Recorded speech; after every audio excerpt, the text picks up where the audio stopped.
This was a Oh harvest. my God. This was probably 2 years ago. This is over 100 pounds of sweet potatoes from one season. So you can see a lot of food forest sweet potatoes here. So maybe half of these actually made it, and Yeah. then my little in my left hand is the one tiny pepper I grew. But what I ended up doing with a lot of these was just machete chop right back out to the compost, and we're just upcycling these. So Absolutely. Returning all of those carbohydrates directly back to the soil. Ladies and gentlemen, grab your gloves and get your compost ready. Stepping into the ring is the perennial powerhouse, the sultan of soil, the beast of the beds, where permaculture reigns, food grows wild, community roots run deep, and yes, the garden puns hit hard. Freedom starts in the soil. This is the Guerrilla Gardening Show. welcome back to the Guerrilla Gardening Show. I'm Mike with Mike's in the Garden here with Sam from Central Florida Abundance. What's going on, Sam? What's going on, Mike? What's going on, y'all? It's been a good day out here. We're finally getting some rain. We're not in the rainy season, but any rain, we will take it. Um, and Even a with week that straight worth rain, of rain? hey, I mean, it is a problem when it comes all at once after it's been a long drought. But I mean, really, if your system's well designed to handle that water, if you've got water catchment systems in place, whether that be, physical infrastructure or earthworks, then I mean, even those, giant floods really do help the system. I know I'm going to be mowing the grass next week, that's for sure, because that For stuff's going to sure. be growing. Yeah. But interestingly, this time of year, when things start to regrow, something that I find a lot of, and I was actually just pulling some out today, is sweet potatoes. And it's sweet potatoes that got left over from last year or, a part of the vine just sat there over the winter. And, the cold will knock back all the leaves. But now we there's little tiny sweet potato slips popping up, and a lot of the times if you dig down in there around those slips, you'll find some sweet potatoes, and some of them are a little bit small, but sometimes, maybe you missed one from the fall, and it's still a decent size and they're still real good. Yeah, that's the great thing about sweet potatoes is if you like sweet potatoes and you plant them, which they're okay in sandy soil. Your neighbors will probably have sweet potatoes. You'll probably always have sweet potatoes. And um, Especially if you grow the kind we grow. yeah, I think we both have the a Hawaiian. You just told me the name of this sweet potato. I've had it for years, had no idea what it was yeah, called. the purple Molokai sweet potato. Yeah, and for clarification, that's the sweet potato. It's purple on the outside and purple on the inside. There's tons of different types of sweet potatoes if you didn't know. If you've only ever had orange sweet potatoes, I would say you're missing out. So yeah, today we're gonna talk about sweet potatoes, and this is a harvest from a while back, but it'll kind of give you an idea of.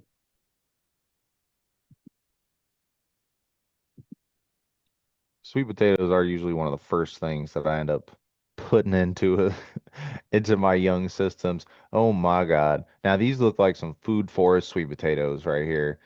Now those watermelons, those are gorgeous. Yeah. Um, One of these sweet potatoes is, I think it was like a 15-pound sweet potato. So if you don't keep track of when your sweet potatoes are to be harvested, typically it's 90 to 120 days, you're going to get yourself a harvest. And if you leave it in for, I don't know, 220 days, you'll They just keep probably going. get this enormous. Let's see if I'm smart enough to pick this thing up. Or there we go. Yeah, yeah. Come I on, feel like pick I it up, know Mom. the answer to this, but did you try to eat it? Not that one, but there were some big ones. We just like put one in the oven and it was still like hard as a rock. So But I mean, these Yeah, ones here, on these year ones are two. perfect, you know? Yeah. Well, and that's the thing, even when, I mean, if you leave them in too long, you're gonna have the next round that is ready when you harvest. Uh, and that's why I said these look like food forest sweet potatoes, because usually in a food forest, we use sweet potatoes as ground cover, and they do end up getting left in there longer than their, typical growing period. Um, and the only caution I will say about that is that giant 15-pound sweet potato monster. You don't want one of those like in the roots of one of your, perennial trees, shrubs, whatever. Because I mean, look at that thing. It's it's gonna hinder growth. Uh, Now, if you use sweet potatoes before you plant anything, you let those giant monstrosities form underground, and then you kill it all, let them rot and break down, and then, in a year or so of no sweet potatoes, then that's going to be some really, really rich soil. Um, so it's hugely versatile plant, and I mean a staple crop, really, you know, that's your carbohydrates right there. And the purple sweet potatoes have a lot of nutrients in them. Uh, uh, do you happen to know what it is that makes them purple? Oh, it's antioxidants Yeah. and anthocyanins. Yeah. No, So and I think they're great. how how I found out that I had purple sweet potatoes in my food forest. Um, You didn't plant them? well, our friend Jim Gill gave me some Ah, sweet potatoes, and we got a cold. It's probably like 2023 or 2024. We got like a frost that came through, and um, the vine died. It was probably only several feet long at that point. I was kind of disappointed. I pulled up the vine, and then boom, like 6 or 8 sweet potatoes pulled up with it. I was like, wow, that's pretty awesome. And you could tell the vine was still alive. So I found another spot in the food forest, just dug a hole, kind of more of like a trench, buried that vine. Maybe it was 2 feet at that point. I just cut off some pieces and stuck it back in the ground. And eventually, I'll show you what that monstrosity turned out to be. But eventually, that took over most of my food forest. I'm not sure if you remember this, Sam, but that one start turned into this here.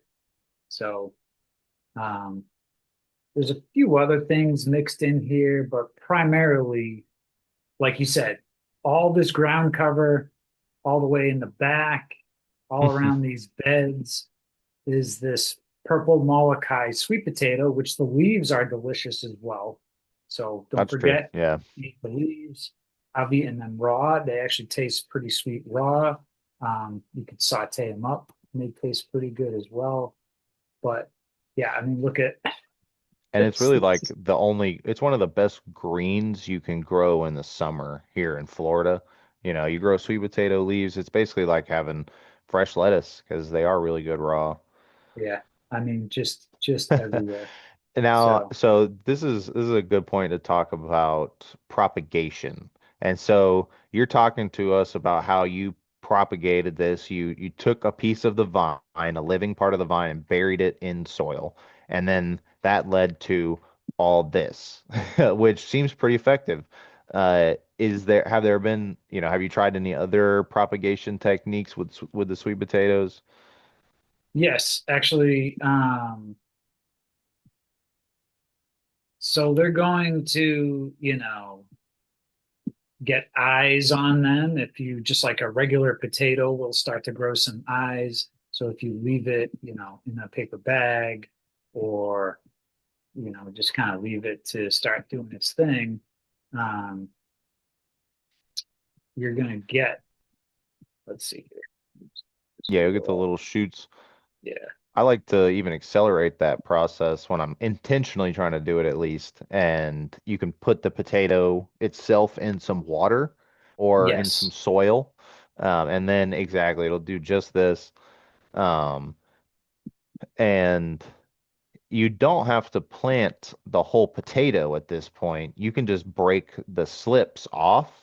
And sometimes, it's good to stick them in water just alone, let them form some roots, and then you could have multiple plants, growing off each of these little potatoes. Yeah. Um, guess I don't have the video, but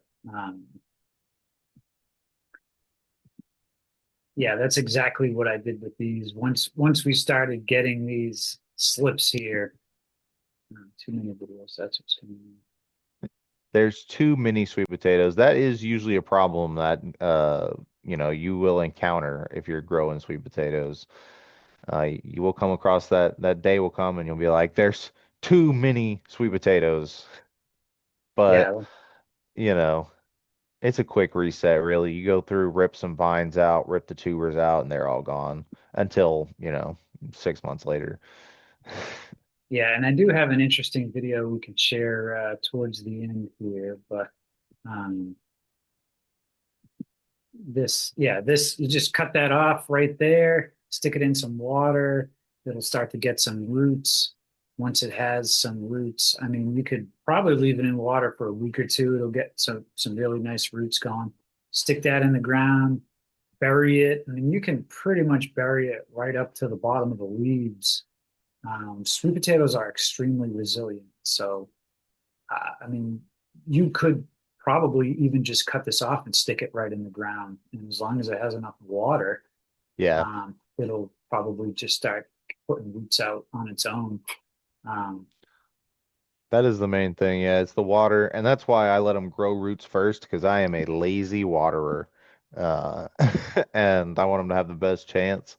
But I mean, you know, if you're doing this in a pot, whatever, you can grow and harvest sweet potatoes in a pot. Some people may have that question.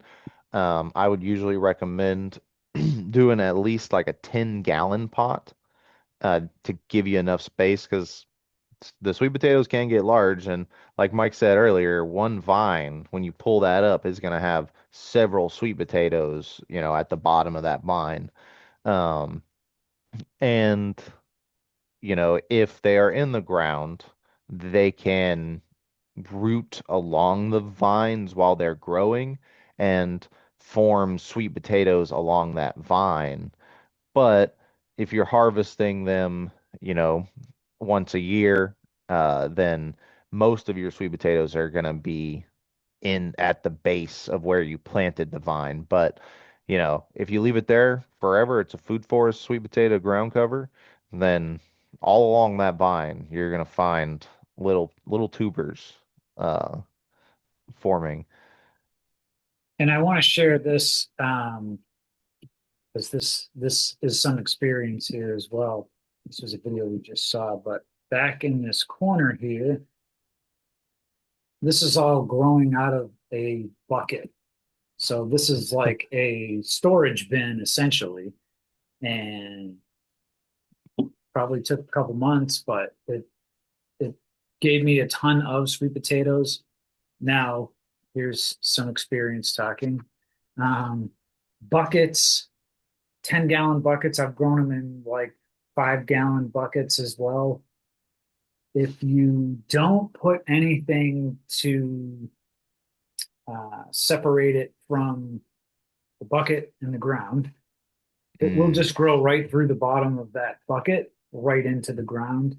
And so it can actually prevent you from like it just kept vining out rather than putting out shoots and tubers. So um, the okay. one I grew in a bucket, um, a 5-gallon bucket, it went right through the holes that I put in the bottom and just grew right through the ground. And um, But this container here, which is more of like a, little storage bin, this one did really well. I think it's actually sitting on some concrete blocks. So I actually have a lot of my potted plants on blocks so that they don't tap root into the ground or do stuff like that. So another, I guess, a little tip. But Yeah, definitely. And I mean, you don't want your roots to go under the pot. Did you do you prune them when you grow them like this, like to keep the vines from getting, too far out of the pot? not really. I do kind of let them do their thing. Sometimes I'll just mow over them or mow around them. Um, and one of the videos I do want to share is, when we talk about how resilient this plant is, um,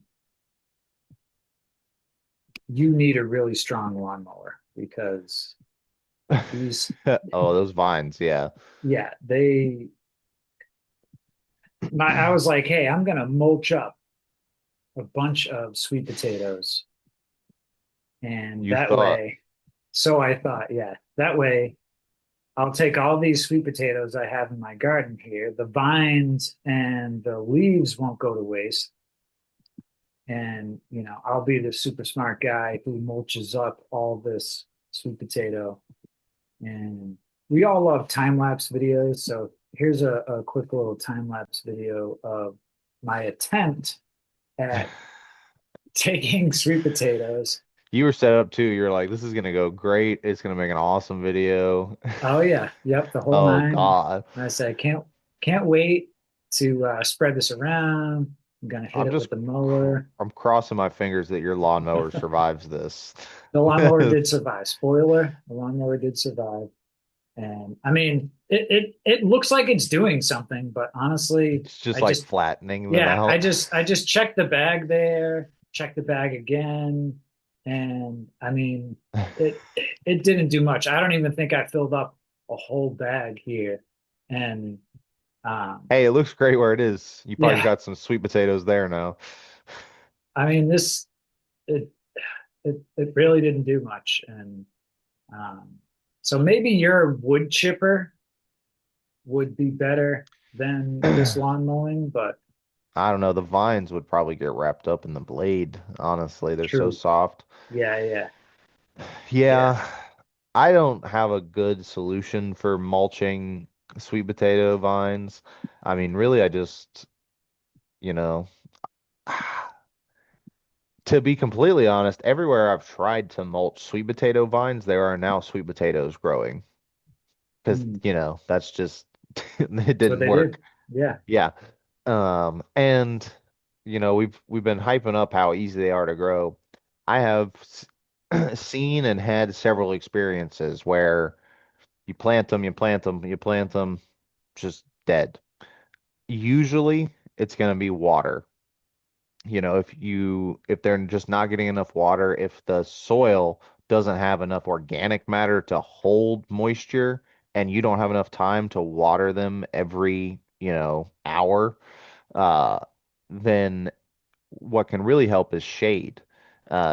Starting them in a shady spot because they do grow and, creep. And so if they're in too much shade, they'll go to the sunlight once they get established. But being in the shade when they're small and developing their roots really does help.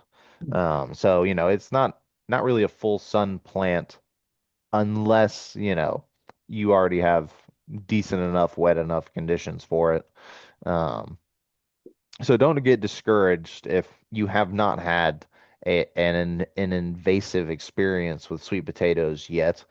Uh, you know, just try them in some different areas, try some different techniques, and and they'll go. Once they're there, they'll be there forever. Yeah. And careful what you wish for because invasive is definitely the word. But Yeah, here in Central Florida, pretty much, I would say Florida in general, you can grow these year round. There's no question about it. yep. Even the 20-degree frost we got this past winter, like I said, it knocked back my vines, but I was just pulling up sweet potatoes earlier today. And so, I mean, the plants are there. They're going to come back. it clearly didn't bother them. Um, Yeah, if the ground's not cold enough, the leaves will shrivel and die. But as we saw, you know, those vines and they very easy really to grow and do, very hard to kill. yeah. But they make a good ground cover, because the leaves do die a lot during the winter. Usually they'll just wither away. And then that provides a lot of, humic material for the surface of the soil. The potatoes also, as they start to rot and get eaten under the soil, that's a ton of carbohydrates. It's like a microbial rave going on in there. There's just so much food. And so, you know, they can be very beneficial to the system. They're extremely beneficial to the gardener. You can eat the plant basically all year if you're eating the leaves, and then in the wintertime becomes a great carbohydrate source. And I mean, sweet potatoes store for a long time. We haven't really touched on like curing the sweet potatoes, which is not a complicated process. It's really, just to sum it up, you want them to be in a non-humid environment with airflow and not much sunlight for just like a few days to dry out. And then you just store them in a dark, well ventilated, not humid. That's the key here in Florida. We want to avoid the humidity. We want to avoid the sun. But you also want to make sure there's good air circulation. Really, I like to use a plastic or a paper bag, Mhm. real high tech. Sometimes I'll start them on like a wire shelf in the pantry, but then once they've sat there for a bit and dried, I'll just throw them in a paper bag with some paper towels or something in between so they're not all sitting on top of each other. Um, I know and people that um, will take them right out of the ground, put them in a crock pot, and they said they taste similar to regular potatoes. And so you probably are missing some nutrients. Uh, they're probably not as sweet if you don't let them cure for those few days, but it is yeah, possible to just and you eat them. don't, yeah, that's totally true. You don't have to cure them to eat them. They are totally edible as soon as you pull them out of the ground. But if you want them to last out of the ground for many months, you're going to want to cure them. But you can eat them right away. I think the orange sweet potatoes, like what was The the grocery store? Beauregard. The Beauregard sweet potatoes. I've grown those a few times, and uh, they're tastier before they're cured. They're much sweeter. Um, I prefer, I like the uh, Hawaiian sweet potatoes, mainly just because they're not sweet. I'm Mhm. more of Yeah, a, savory starch person, and for and sure. so that's like my ideal. It kind of tastes like cassava or maybe like a cooking plantain. Uh, so, there's a lot of flavor profiles, and there's no danger. One of usually people's first concerns about the leaves or even the potatoes, you'll see a white sap coming out of the stems. That sap is just from all of the carbohydrates, the starches inside that plant. It's storing starch in its roots, and all of those starches have to pass through the plant first. And so that's what you see inside its sap.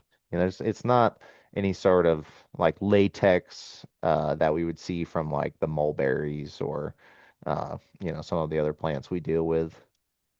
Nothing harmful. It can be a little gummy, but just give them a little rinse.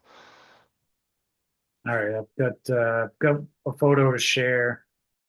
This was a Oh harvest. my God. This was probably 2 years ago. This is over 100 pounds of sweet potatoes from one season. So you can see a lot of food forest sweet potatoes here. So maybe half of these actually made it. And Yeah. then my little in my left hand is the one tiny pepper I grew. But what I ended up doing with a lot of these was just machete chop right back out to the compost, and we're just upcycling these. So Absolutely. Returning all of those carbohydrates directly back to the soil. Uh, and I mean, that's like the biggest benefit. That's the best way to do it is to get the large potatoes out and mm, then to chop them up and then, I mean, ideally compost them. I'm a little bit lazier than that. I just throw the chopped up pieces on top of the soil and, some mulch will end up on top of them. Uh, but anything you can do to get all that nutrient back into the system without the thing being there to grow, because those big sweet potatoes, each one of those is going to grow like 50 vines off of it. mhm. Uh, Yeah. and you don't always want all that. No, I mean it's sucking up all the energy, and Yeah. instead You're of not going to get a any dozen potatoes sweet from those potatoes, yeah, vines. exactly. You're just gonna have one giant dumbbell.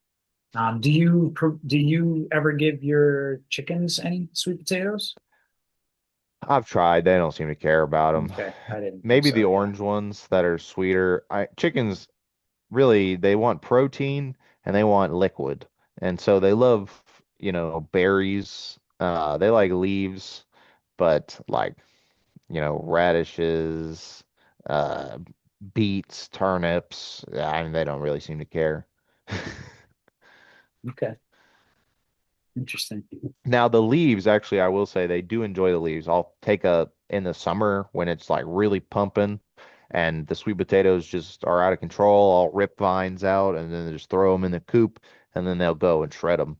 Nice, but not the vines, just the leaves. Yeah, just the leaves off the vines. And then, Okay, I mean, they end up shredding the vines up by scratching but I've never okay, had any sweet potatoes pop up around the chicken coop. I think they pretty much obliterate them. yeah, that's good. Cool. That could be a way to mulch them in. I just use chicken power. Yeah, yeah. Well, I'm trying to figure out a way to get rid of some of these vines, but Mike, let me tell you, if you put chickens in your backyard, you won't have to worry about weeds ever again. You won't have to worry about your plants either. yeah, yeah, yeah, Whatever survives will yeah. be super hardy. Well, Sam, another good episode getting into sweet potatoes. I'm surprised it took us almost 40 episodes to get to sweet potatoes, but here we are, and we've covered Molokai sweet potatoes. There's many different varieties, so comment down below with your favorite variety of sweet potato. And if you've been able to harvest more than 100 pounds at a time, let me know. Share your picture with us. Um, We'd love to Sam, see it. if somebody wants a consultation from you, where can they find you? Yeah, please go check out Central Florida Abundance if you want to learn how to grow sweet potatoes in your yard specifically. I'll show you the best spots and I'll teach you how to take care of them, or you can just hire me to take care of them for you. Uh, and you can check me out on Instagram, Facebook, and you'll find my email there. Shoot me a message if you want to get in contact. Great. And also igofarm.com. We're a little behind this season, but we'll be active again. We got a lot going on. That's right. Get on the list so that you're there when they're ready. Sign up for the emails. Absolutely. And if you want to watch silly videos of me and 100 pounds of sweet potatoes, not a 100-pound sweet potato, I'm working on it, but maybe a 15-pound sweet potato, New you can workout. follow me at Mike's in the Garden. I've yet to do dumbbell curls with sweet potatoes, but maybe that video will be coming soon. And you can support the channel by checking out some of our sweet shirts that are scrolling on the screen right now. And other than that, Sam, it's a good show. We'll check in next week.